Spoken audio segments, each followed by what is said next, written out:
not, everybody that has one then, please turn to 1 Kings chapter 14. And are we ready with the video? We're not. Okay. I hate it for y'all. They'll all be fired. No. No. You don't fire people when you don't have anybody to replace them. No. It's just a glitch. It's just a glitch. So at some point we'll get you the video.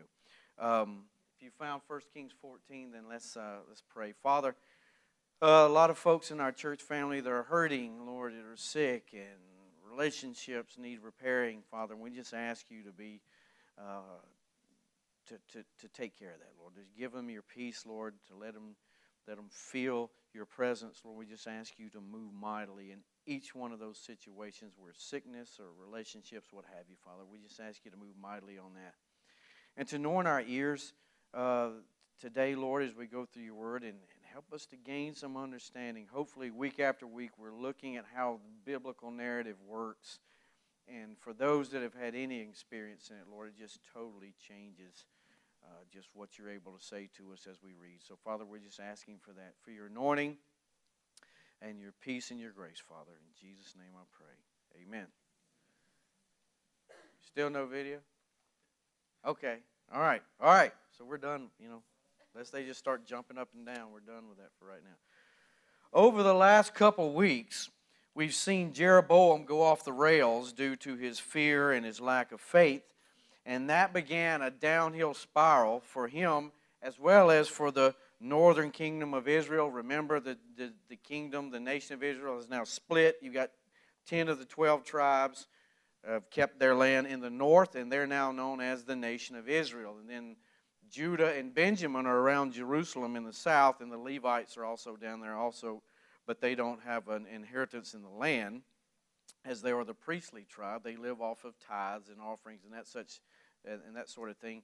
They are known now as the kingdom of Judah, and you have to differentiate as you go through this. All right, so, and it would behoove you, we're going to cover 4 chapters today. We're not going to read all of those. It would behoove you to read all of them, but you might get a little confused here and there because you're dealing now with 2 different nations, and there's talking about the kings of each of those nations, their regnal years. And so what we did was we started with Jeroboam, the king in the north, and he goes throughout his whole story. And then as you're reading, once Jeroboam dies, then it turns back to the southern kingdom of Judah. And then what happens is you kind of go back in time and you pick up all of those kings in Judah that were alive and reigning while Jeroboam was there. And then you pick up with the king of Judah, and then it'll go to the north and start picking up with all of the kings that were reigning while the kingdom of Judah that's in focus is going on. So if you're just reading it and you're not paying attention, you're not going to know which kingdom you're dealing with or who was what and where, or where you are chronologically. All right, that's not the major important thing, but I did want to let you know that's what's going on. All right, we saw, we saw the downhill spiral with Jeroboam, and then we also last week saw, we're good now? All right, hang on just a second. Now, see, now I don't know what to do.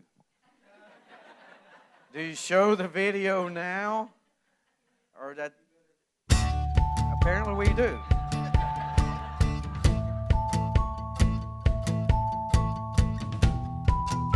Many days we encounter things we didn't plan for.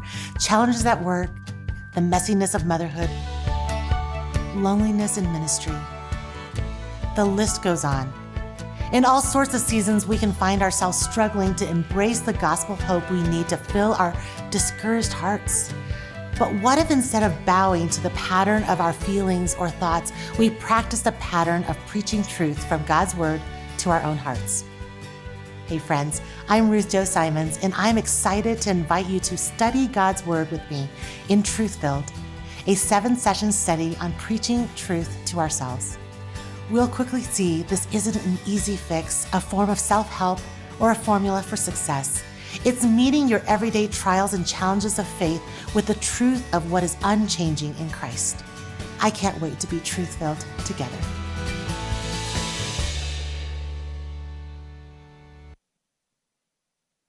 All right, so there you have it. And that is the ladies' Bible study, which begins Tuesday nights. Which Tuesday night?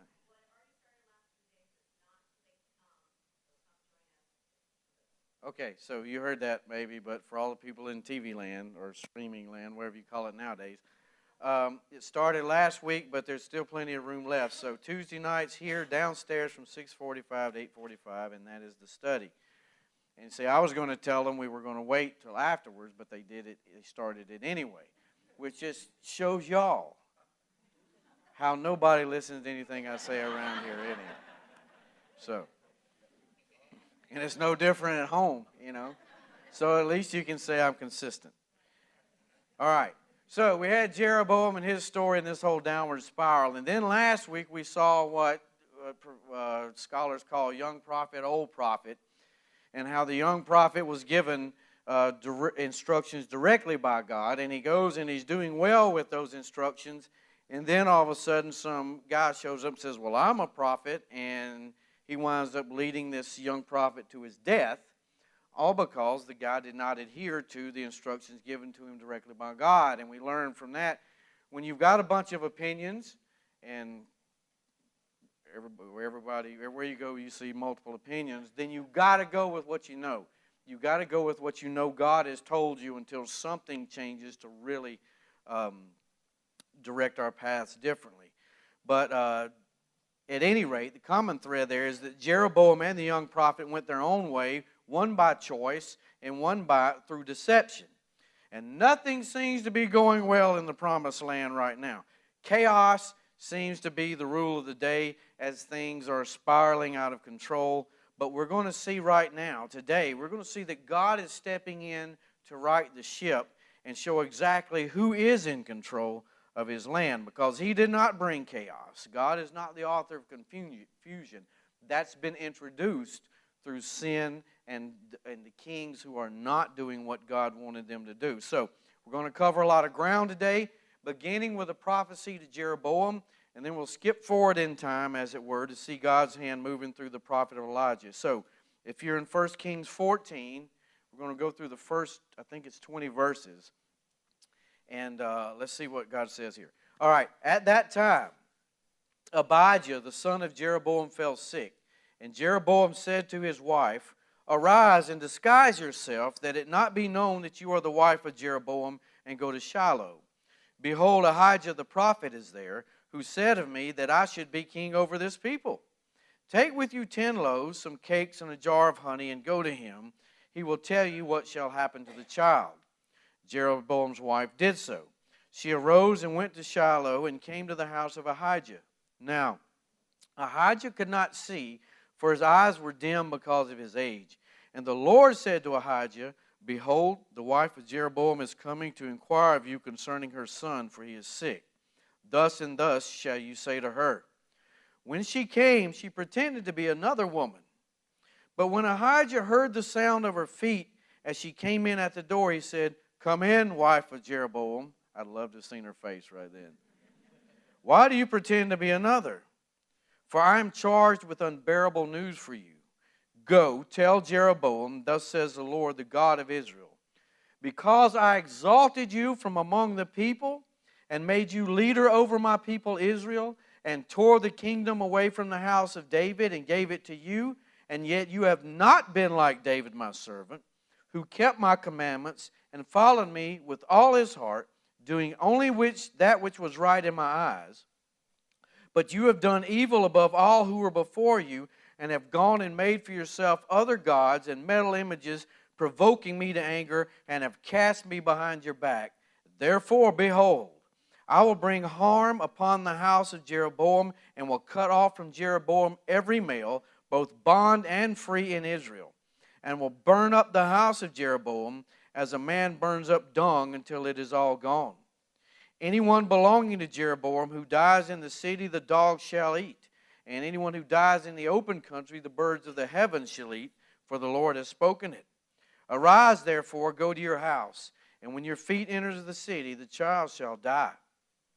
And all Israel shall mourn for him and bury him, for he only of Jeroboam shall come to the grave, because in him there is found something pleasing to the Lord, the God of Israel, in the house of Jeroboam. Moreover, the Lord will raise up for himself a king over Israel, who shall cut off the house of Jeroboam today. And henceforth the Lord will strike Israel as a reed is shaken in the water, and root up Israel out of this good land that he gave to their fathers, and scatter them beyond the Euphrates, because they have made their Asherim, provoking the Lord to anger. And he will give Israel up because of the sins of Jeroboam, which he sinned and made Israel to sin. Then Jeroboam's wife arose and departed and came to Tirzah. And as she came to the threshold of the house, the child died. And all Israel buried him and mourned for him, according to the word of the Lord, which he spoke by his servant Ahijah the prophet. Now the rest of the acts of Jeroboam, how he warred and how he reigned, behold, they are written in the book of the Chronicles of the kings of Israel. And the time that Jeroboam reigned was 22 years, and he slept with his fathers, and Nadab his son reigned in his place. So, I kind of quickly went over regnal years and how they work, or what the book is doing in the book of Kings. You got to understand, if you're really doing the math on this, because there are some math problems if you really pay attention. But if a king died in the middle of the year, say he takes up the throne in August, some societies won't count him as being on the throne till the following January. Okay, on the way our calendar works. Some would count him right then, and though he's only in power for 6 months or whatever it is, they still count that as a year. And the truth is that the way the nation of Israel counts it is one way, and the way that Judah counts it is another. So if you're into math problems that really blow people's minds and nobody else cares about, play with that for a while. All right? Okay. So Jeroboam's son, who is to be his successor, is sick. So Jeroboam wants to hear from the prophet Ahijah, hoping that he will heal the boy, because after all, Ahijah is the one that told Jeroboam, God is giving you the kingdom. And so, but you see there's something wrong, something rotten in Denmark straight out of the gate, because he tells his wife, disguise yourself. And then you see that he takes up all these cakes and all these things. That's not necessarily that he's trying to bribe somebody. That was kind of common practice, also kind of like an offering. But what you do see, and the fact that she's disguising herself, is that they're trying in some way to manipulate either the prophet or the prophecy. And you see God steps in, and this is the reason why. You cannot manipulate God. You might think you can. You might think you're cutting a deal or what have you, but you cannot manipulate God. So, what comes from as Ahijah is warned by God of this kind of plot, he tells Jeroboam's wife that the child is going to die, and Jeroboam's line, his lineage that would run through the house of Jeroboam, that's going to be cut off due to the sin of Jeroboam, and that Israel will be uprooted from the land. He talks about Jeroboam's house being burnt. And if you read through the next few chapters, you'll see that the king Zimri, who has taken over and moved into the palace after a succession of kings, that this guy named Omri comes and besieges him, and there's all kinds of palace intrigue. It's a soap opera. Just read it. He besieges the palace, and Zimri burns the whole house down on top of himself, committing suicide and fulfilling the prophecy that Jeroboam's line and his house will be burnt. And so then Omri takes the throne in the northern country of Israel, and then he dies, and then we eventually get to this guy named Ahab, who is you've probably already heard of him. So each of these kings is chronicled with short descriptions of themselves, their reigns, and how they kind of come to power. And then you get to, as I said, you get to this guy Ahab. And if you're paying attention, what you notice is there are different details given about Ahab than the others, and there's a reason for that. Remember I told you, when you're reading biblical narrative, you've got to read it as if it were fiction. It's not fiction, but you read it as if it was fiction, because there are things in there that are going to key you in and tell you that they're all in there for a reason. Someone is being introduced. This detail is given for the purpose that it's going to come back around and be important down the line. So, if you're tracking all this, and we've got a class of ladies doing this on Thursdays, and it just totally, ladies that are in there, if you read fiction, I don't know if you do, but if you read fiction, what we're doing in the narrative class, when you read fiction, it's going to start popping up.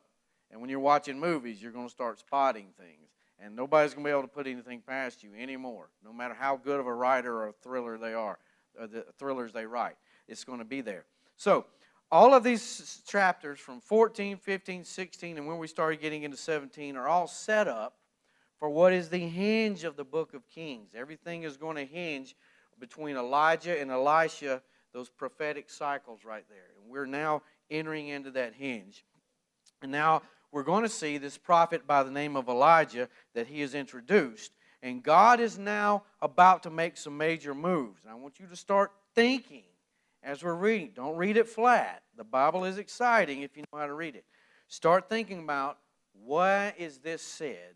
What is going on here? All right, so now turn your Bibles to 1 Kings chapter 16, verse 29. I meant to say that of all the kings in Israel and Judah that are in those chapters, there's only one that's any good, and that's Asa, the king of the southern kingdom, Judah. He makes a bunch of major reforms and gets rid of the paganism for the most part, and then, of course, he dies. He's diseased in his feet. Whether he's got neuropathy or a bad case of the athlete's foot, I don't know. But he eventually dies. And so it just shows you can have some ailment and still be a good believer and faithful to God.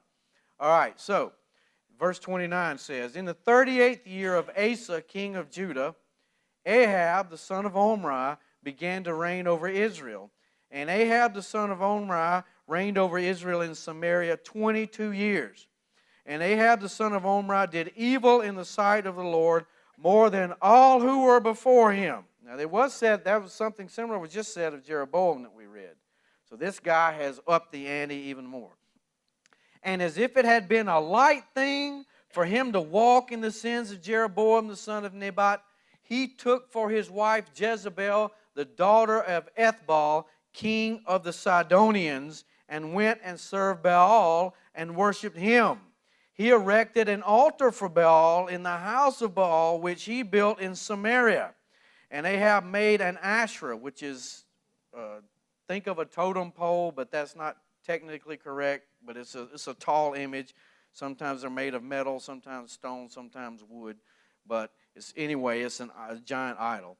Ahab did more to provoke the Lord, the God of Israel, to anger than all the kings of Israel who were before him. In his days, Hiel of Bethel built Jericho. He laid its foundation at the cost of Abiram, his firstborn, and set up its gates at the cost of his youngest son, Segub, according to the word of the Lord, which he spoke by Joshua, the son of Nun. So, all right, there's a lot in there that if you're reading, you're just like, what in the world is all this? Ahab's bad. We got that. But there are a lot of other details in there for a reason. So first of all, once again, you see the Omri was a wicked king, and now his son Ahab has become king, and we're told that he's more wicked than everyone else before him, which is quite an accomplishment. Because the rest of them were bad, but you're getting this crescendo of evil. Y'all are going there. This crescendo of evil. They just get worse and worse. It's a downhill spiral. And with every successive regime change, it's just the sin and the paganism just grows worse and worse and worse. And you're going to see that if you read, and it would behoove you once again, if you read from 14 to 16, you'll see that in order to be the most wicked, you really, really have to be uber wicked. All right? So Israel had continued on this road set forth by Jeroboam, and now we're in what's known as the Omri dynasty, Omri's children. And this is the first time with Elijah that a prophet is introduced into this dynasty, and he's introduced in a big way. But the common thread amongst all these evil kings, if you're reading all this, is that none of them seem to believe that God is in charge. You know, it's like the old Fleetwood Mac tune, you can go your own way.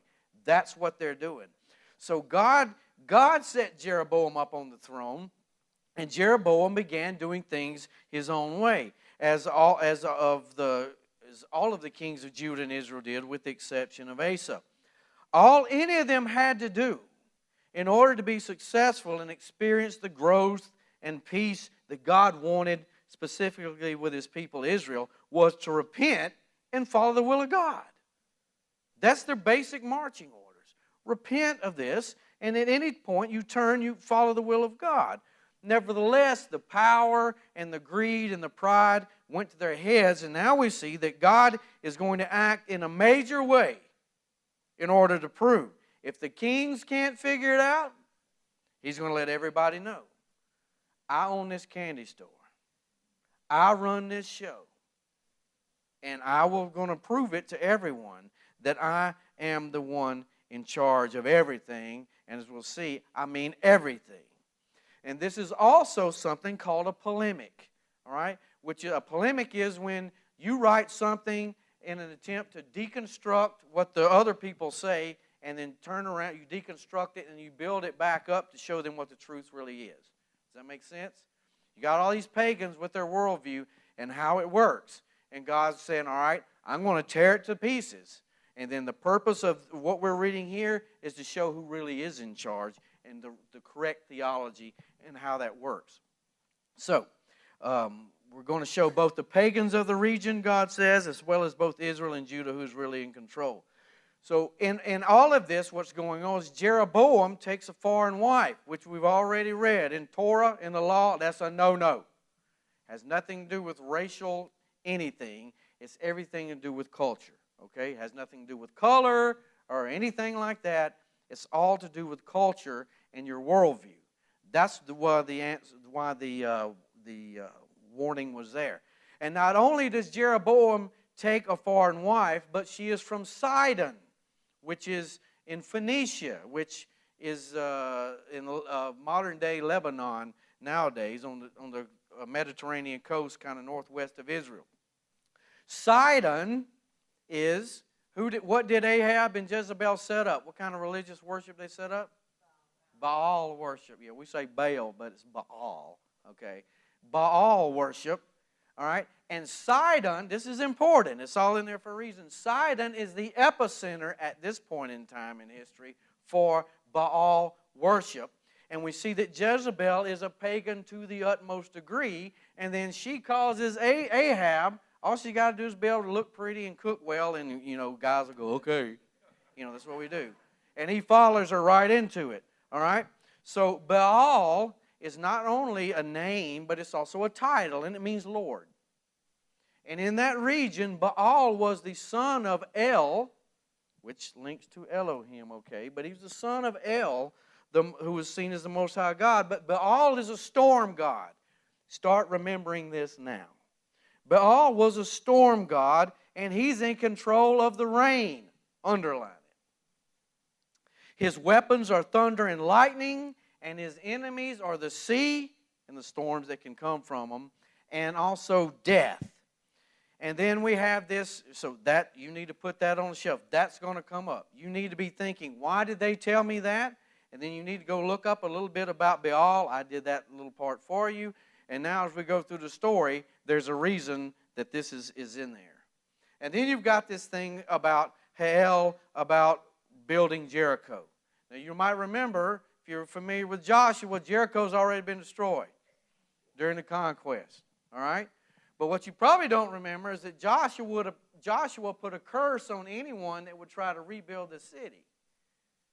And now we've got somebody who aware of the curse, certainly, has tried to rebuild the city. And now you see that he did it at the cost of his two sons. And what those phrases mean in Hebrew is that he sacrificed his sons as child sacrifices in order to get the city built. Why is that in there? To show you that God's confirming the curse that Joshua put on it, but also to show you just how bad things have gotten that now we're sacrificing children, as well as all the male prostitute cults, all the stuff that you read about in 14, 15, and 16. Asa put that away. But this is how bad it's gotten, and now here we are. And Ahab has brought Baal worship in. He's built Baal a temple, and now because the king, the president, whatever you want to say, it's done, it's been legitimized in the eyes of the people. It's now kind of being nationalized, if you want to see it that way, and it's spreading like wildfire. So now, let's get to, there's the setup. Here we go. Chapter 17, verse 1. Now Elijah the Tishbite of Tishbe, that's why he's a Tishbite, he's from Tishbe, in Gilead, said to Ahab, prophet speaking to the king, as the Lord the God of Israel lives, before whom I stand, there shall be neither dew nor rain these years except by my word. And the word of the Lord came to him. All right, so now God's telling Elijah, depart from here and turn eastward and hide yourself by the brook Cherith, which is east of the Jordan. You shall drink from the brook, and I have commanded the ravens to feed you there. So he went and did according to the word of the Lord. He went and lived by the brook Cherith, that is east of the Jordan. And the ravens brought him bread and meat in the morning, and bread and meat in the evening, and he drank from the brook. And after a while the brook dried up, because there was no rain in the land. So Elijah prophesies to Ahab, there will be no rain or dew for years, except by the word of Elijah. That spoke volumes. Anybody know why? I've already told you. Baal is in charge of the rain. And that's who Ahab is brought in now. He's a storm god. He's in charge of the rain and the fertility of the crops. And Elijah walks up to him and says, guess what? It ain't raining, dude. You can do whatever you want. Till I say so, because of what God's told me, it ain't happening. So now you've got a cosmic battle on your hands. This is God moving. If you just read it flat, like, what's up with the rain? I don't know.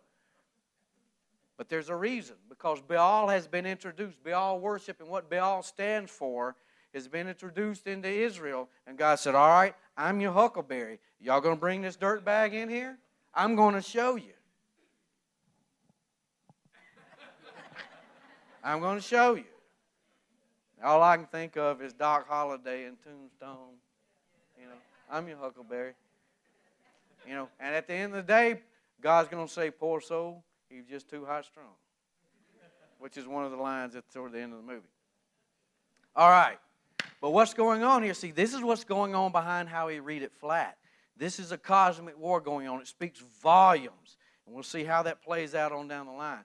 Then God tells Elijah, you go east of the Jordan, which is desert, remote place. It's also seen in Canaanite theology as well as Israelite theology. It's kind of the haunted place where all the bad stuff, this is where you send the goat out to Azazel. You send him out there because that's where all the bad stuff is. That's just the way they thought back then. So I'm going to send him out to this remote place at Brook Cherith, and then God's going to send ravens to feed Elijah with meat and bread, and he'll be able to drink from the brook. So you've got supernatural means here by which God is sending meat and bread with the ravens, but then you've got something natural happening, he's just drinking from the brook. Now, if we're thinking like an Israelite, can anybody think of another time in Israel's history when meat and bread were brought to them supernaturally?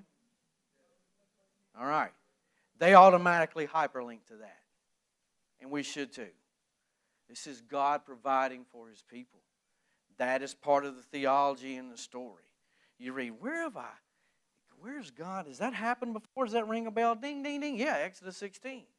So we hyperlink back to that. That's what the ancient Israelite does when they read this. Hyperlink back. God making provision for His people in this trying time. All right? That figures into the theology.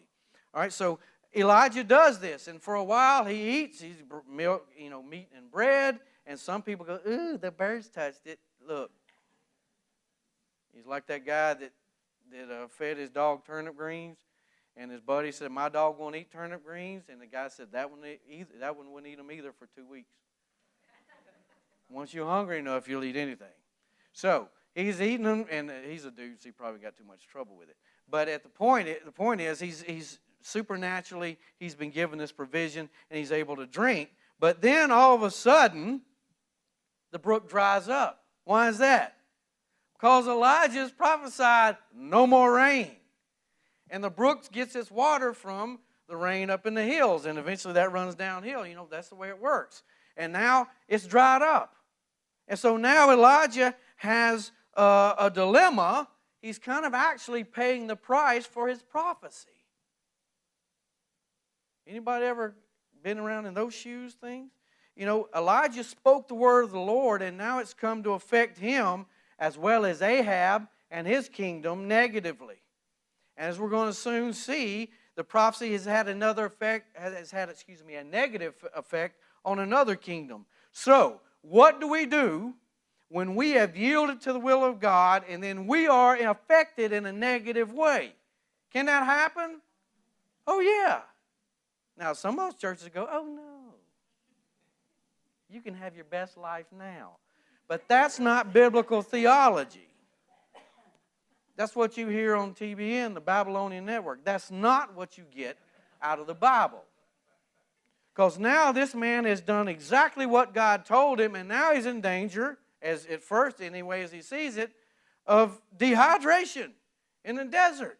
What are we going to do? So I'm here to tell you, you can do the right thing and something bad come out of it. So we got to get this do good, get good idea out of our heads that that's always the way it works. And as long as I do what God says, my life will just be groovy all the time. Because I'm here to tell you, it ain't. It's not. And if you think it is, hang out with me for a while. And after you're ready to set your hair on fire and run away, you might look at things differently. But that's the truth of the matter. Can that sort of thing happen? It just did. So what is our response? Look at verse 8. What should our response be? Then the word of the Lord came to him, arise and go to Zarephath, which belongs to Sidon. Underline that. It's in there for a reason. And dwell there. Behold, I've commanded a widow there to feed you. So he arose and went to Zarephath. And when he came to the gate of the city, behold, a widow was gathering sticks. And he called her and said, bring me a little water in a vessel that I may drink. And she said, who you think you're talking to? No, because she's not from our culture. Okay? I'm making a joke, but honestly, that's one reason it's one reason he can get away with this. She's there gathering sticks, and he called her and said, bring me a little water in a vessel that I may drink.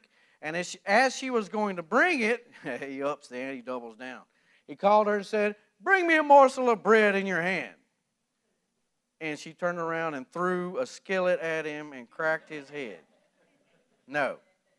And she said, as the Lord your God lives, I have nothing baked, only a handful of flour in a jar and a little oil in a jug.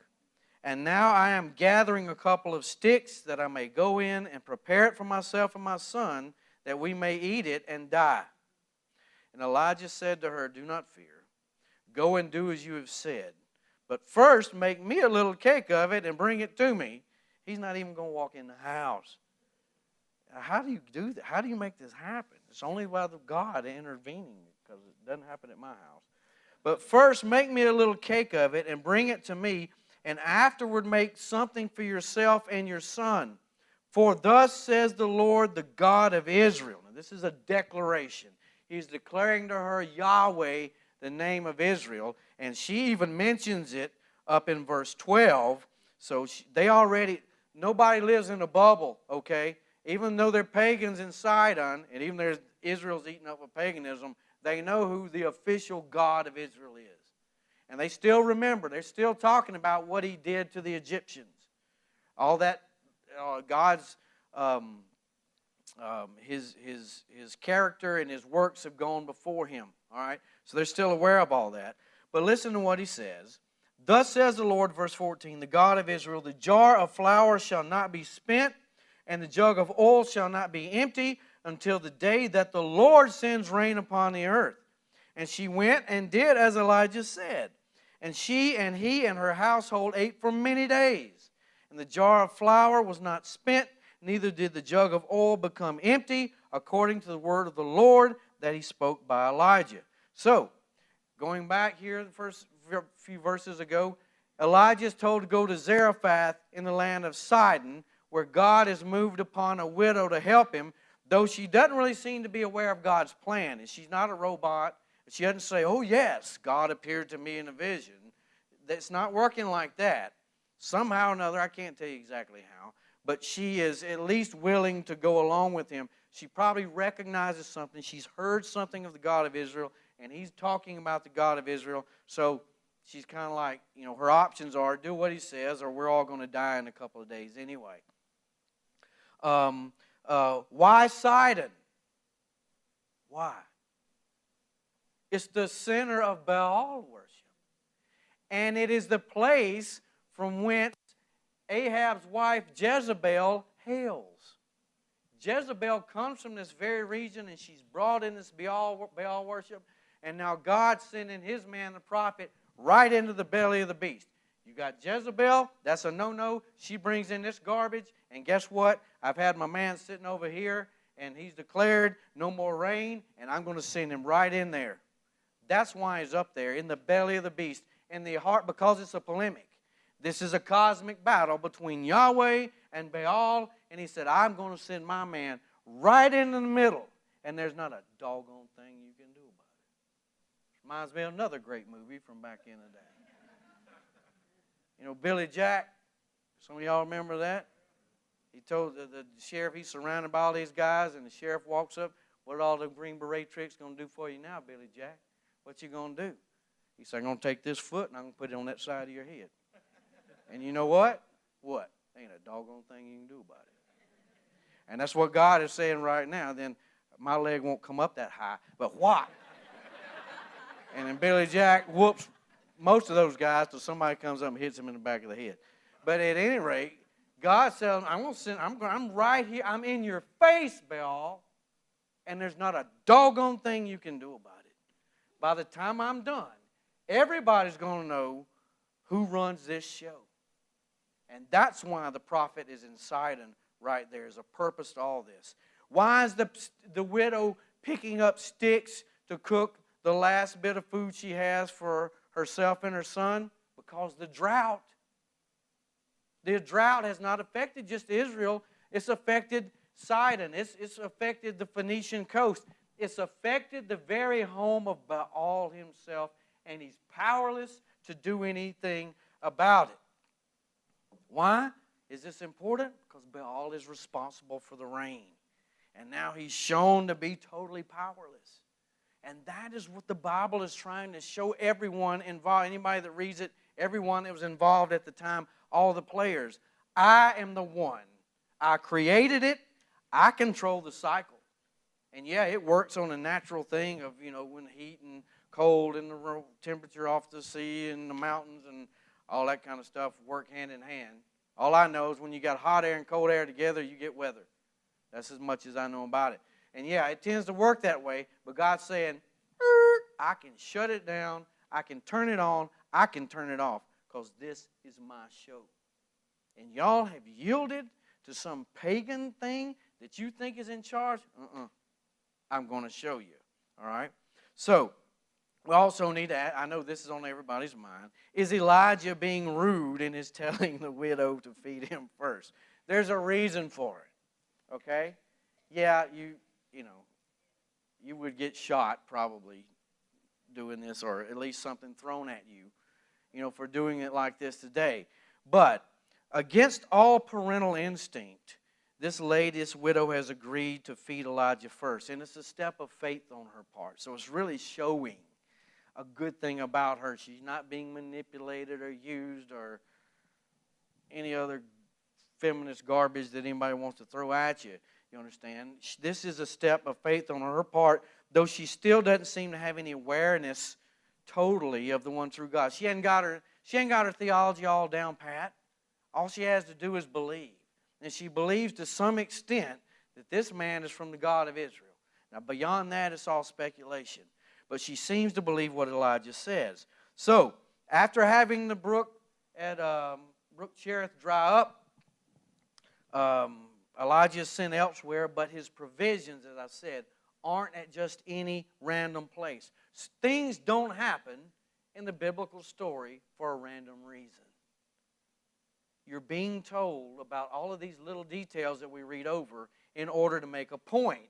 And because we're so far removed from the culture, and even how to read the Bible, we miss them. And we see that Sidon, once again, is also feeling the effects of the drought. Baal is powerless to do anything about it, and that's because of the word of Yahweh.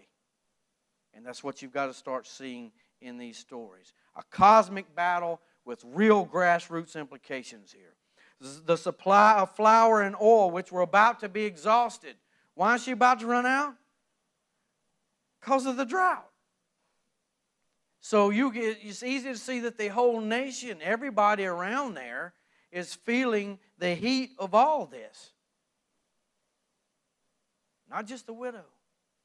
Everybody within Baal's influence. And if that is extended now in the kingdom of Israel, everyone under Baal's influence, the one whom they say is responsible for the rain, and once again, he can't do a doggone thing about it. But the flour and the oil don't run out due to the supernatural intervention of God. This woman's faith in the prophet and who he represents has spared her of starvation. And don't think that her neighbors haven't seen this. Don't think that they're unaware of a foreigner or a prophet in their land who is able, by the word of Yahweh, to produce food from nothing, because the word got around in those days. Nobody's texting anybody, but it's a village. Everybody knows everybody's business, all right? And they know something's up. There's a foreigner, a prophet of Israel, a prophet of Yahweh, and she's still eating, and we're all out here starving. We're eating our sandals, for goodness sakes. It is ministry. The people are hearing that there's another God, and he is one that shut this stuff down. All right, the God of Israel is moving. Look at verse 17. After this, the son of the woman, the mistress of the house, became ill, and his illness was so severe that there was no breath left in him. And she said to Elijah, "What have you against me, O man of God? You've come to me to bring my sin to remembrance and to cause the death of my son." And he said to her, "Give me your son." And he took him from her arms and carried him up into the upper chamber where he lodged and laid him on his own bed. And he cried to the Lord, "O Lord my God, have you brought calamity even upon the widow with whom I sojourned by killing her son?" Then he stretched himself upon the child 3 times and cried to the Lord, "O Lord my God, let this child's life come into him again." And the Lord listened to the voice of Elijah, and the life of the child came into him again, and he revived. And Elijah took the child and brought him down from the upper chamber into the house and delivered him to his mother. And Elijah said, "See, your son lives." And the woman said to Elijah, "Now I know that you are a man of God, and that the word of the Lord," that's all caps, in your mouth is truth. So the widow, excuse me, I went back to Mississippi for a second. The widow appears to have been convinced of the power of Yahweh, but eventually, everything's sailing, we're eating. And then eventually death comes to her own household despite the food that God had provided. And so with the death of her son, she's now convinced that the prophet has reminded God of her sin and that he has killed her son because of it. And Elijah doesn't disagree with her on any of this. That's really immaterial. But he doesn't disagree with her on this. But he does respond differently than she probably thought he would. So he carries the boy upstairs, lays him on his bed, and then stretched himself upon the boy 3 times. And what's up with all that? Well, prophets, think about Ezekiel, often act out as well as proclaim the word of God. Ezekiel's laying on one side, and he lays on this side, and then he's doing, everybody thinks he's a nut job because he's cutting his hair funny and doing all kinds of stuff. But it's meant to be an object lesson. So when prophets speak, not only do they sometimes speak, but they're acting this thing out. And if you're hyperlinking forward to the New Testament, you think that the Apostle Paul and Jesus did some things that are at least similar to this. But anyway, the boy comes back to life. Now remember that one of Baal's 2 enemies that he had to fight every year, one was the sea, the other was death. Death has entered the household. And Baal couldn't do anything about it. They didn't even go to him. Well, she might have prayed to him. I don't know, but we don't read that. But nevertheless, Yahweh is the one that has rescued the boy from the hands of death, not Baal. And you don't think that's going to go out in the morning newspaper in Sidon? Widow's son healed by foreign prophet, known as the prophet of the God Yahweh. Baal, powerless. That is being said. That is what's going on. God's making His will known in Sidon, in Baal's home territory, on his home field. And He'll soon going to move the battle back into Israel. So, that's the story. What in the world has it got to do with any of us? Well, hopefully you've already figured some of it out. But Judah and Israel have given themselves over to pagan gods, not just any run-of-the-mill little bitty guys. They've kind of gone to the big dog on the block, being Baal. Ahab and Jezebel has seen to go one step further than any of the other kings in that in Samaria they built a temple to Baal. All right? And it's just sanctioned now.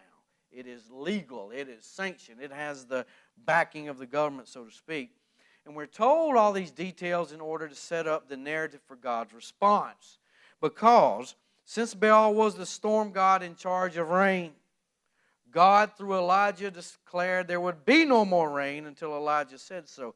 Baal is now seen to be powerless. He's impotent in the most technical sense. Not only in Israel, but in Sidon, Baal's home territory. A cosmic battle. And we've got to start thinking in those terms.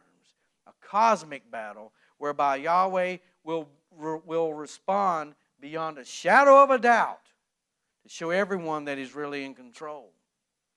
Elijah then prophesies the drought, and God sends him provisions. But eventually, even though he followed God's will in faith, Elijah's water too ran out. What do I do now? What should the response be? Pray to God. What do I do now? I did what you said. Now I'm thirsty. I got this covered. I need you to make a road trip. And it's a long one from east of the Jordan all the way through the mountains, into the plains, and northwest, up into Sidon. Lord, why are you taking me to this pagan nest? Because I got something for you to do. But it won't be any fun. Yeah, I don't care. God said, we got to get over this. God is not about just giving us fun and me time and amusement. That's what Americans do. The rest of the world, outside of Western Europe, they're surviving. Just cooking a meal takes hours. Just fetching water. You go over there where Pastor Chief's from, those ladies, and they're little bitty ladies, and they're filling up, they call them jerry cans, these big British gas cans full of water. A gallon of water weighs 8 pounds. Most of those cans look to be at least 5-gallon cans. That's 40 gallons in each hand. And I'm thinking, good grief. And they come and they do that. Little women pick them up, and I've never seen them put them down. They walk for miles back home. Just to have something to wash and clean and cook with. That takes hours just to do that. Then you got to get your charcoal going, and then you got to cook all this stuff before it goes bad because there's no refrigeration and no electricity. Just getting through the day is a major ordeal. And we're like, well, Lord, I really need that Corvette because, I'm tired of a minivan. Oh, come on. He said what we got to see here is when God sends us somewhere, He's got a mission, and we all have a mission. We are to be imagers of God on this earth, to show people what Eden is supposed to be like, what a new kingdom is supposed to be like. That's what the gospel entails, not just say a prayer so when you die you go to heaven. That's what we want to hear, so then we can just, I'm in the club, and I can just enjoy my life. That's not what it's about. We've all got a job to do, and sometimes that entails not having fun. I'm here to be in ministry, because it ain't fun a lot of the time. All right? And so our Christian lives, we go, I got this, look, Lord's blessed me. I got this little bubble of a kingdom right here, and I live inside of it, and I'm having fun. Life, there's supposed to be a lot more to it than that. It's not going to be fun. Does God want you to enjoy your family and stuff? Yes. But that's not what most of it is me time and enjoying stuff. There's work to be done. And so now He sent Elijah right into the belly of the beast. And we're going to see this, that there are times, even when we're following God and we're riding the wave and things, and we're following God and things seem to be going well, we're going to see that things can get worse before they get better. And you're going to have to learn to live in that reality. The natural response, the default is to, that's ugly, so I want to live over here in this little peaceful bubble all the time. I'm here to tell you, all right, you can enjoy that. You're not getting a doggone thing done for God's kingdom. You're in your own little kingdom at that point. Now, this is difficult, so I stay away. No. You got to be in there churning it out. You know, if there weren't problems in the world, none of us would have a job. You're a mechanic because people's cars break down. You're a roofer because of hail damage and other stuff. You are a financial planner because some people can't deal with money. You are this because of someone else's problem. There's a problem called sin, and we are to try to help with that, minister to people. So, Elijah's brook dried up. God had made provisions elsewhere, but it wasn't where we might think. Because Elijah was a prophet of God. He was someone being used by God. And because of that, God moved him from a remote part of the battlefield, out there by himself, in his own little world, where he's got the food Ubered to him, and all he's got to do is drink the water.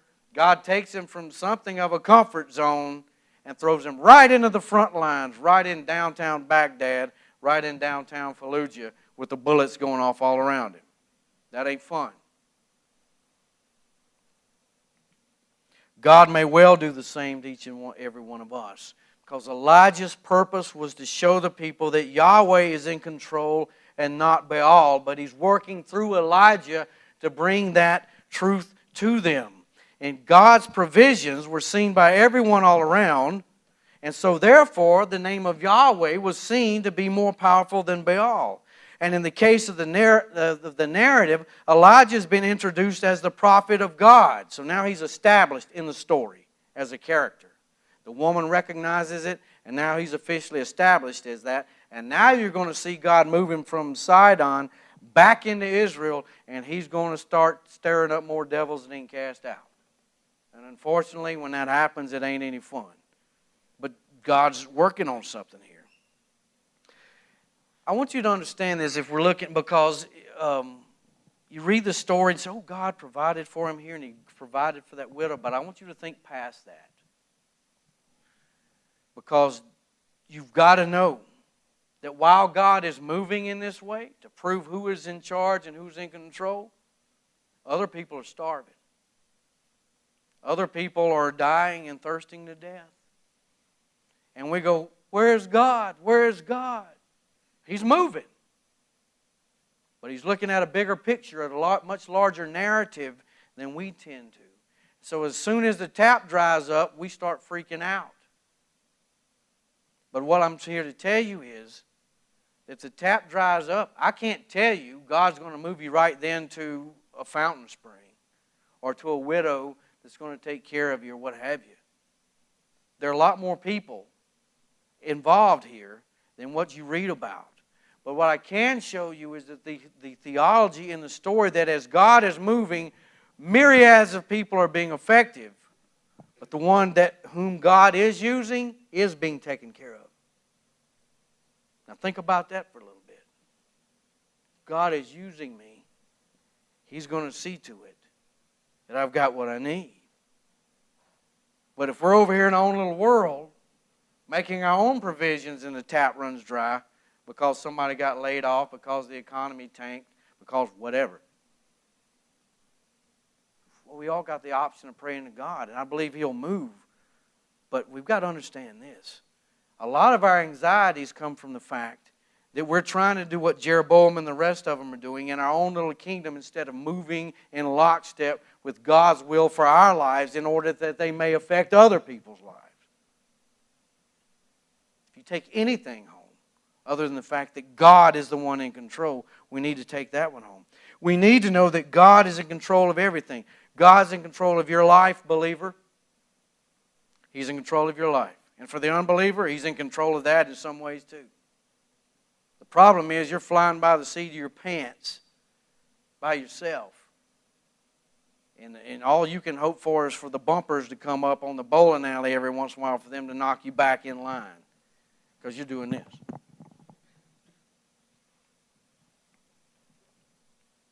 God is in control of your life. And he was in control of Jeroboam's life, but Jeroboam refused to let God be in control of his life. What do I mean by that? Jeroboam decided to trust in his own ways, in his own understanding, instead of going with the plan of God. And we all have that same option today, and to some degree we're all guilty of it. But as we have seen, it never goes well.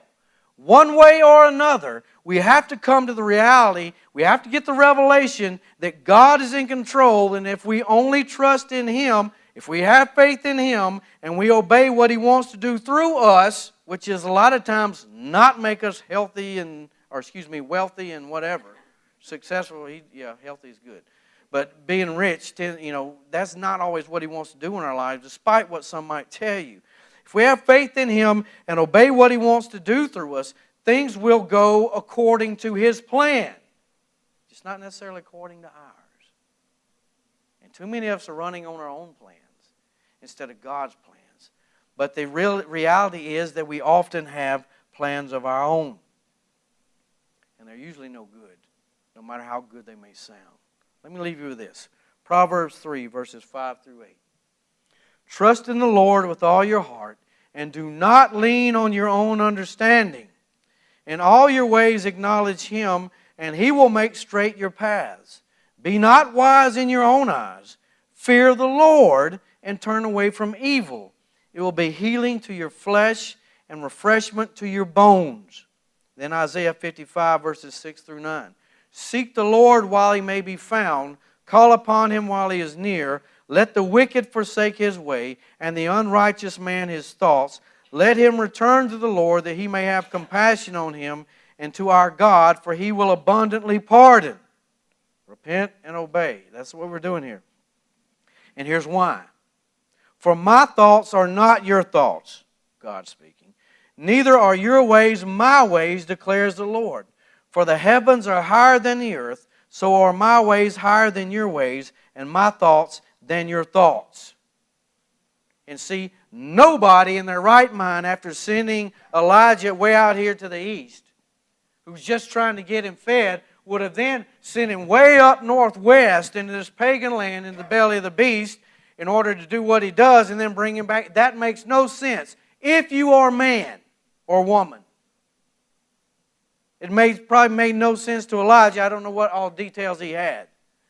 But God's ways are not our ways. And at some point, we've got to come to rest in that and understand when this doesn't make any sense, God is still in control. And that if we're willing to look and wait patiently, we can see that He is moving despite what some may think.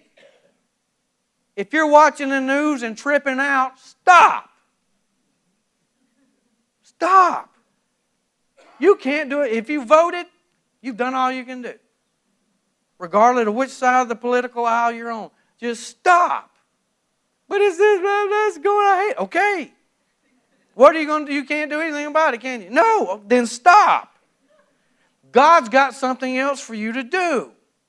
Once again, despite how you see the political situation of the day, God's got something else for you to do. You voted, all right, you're pretty much done. You can run for office or you can deal with what you got in front of you.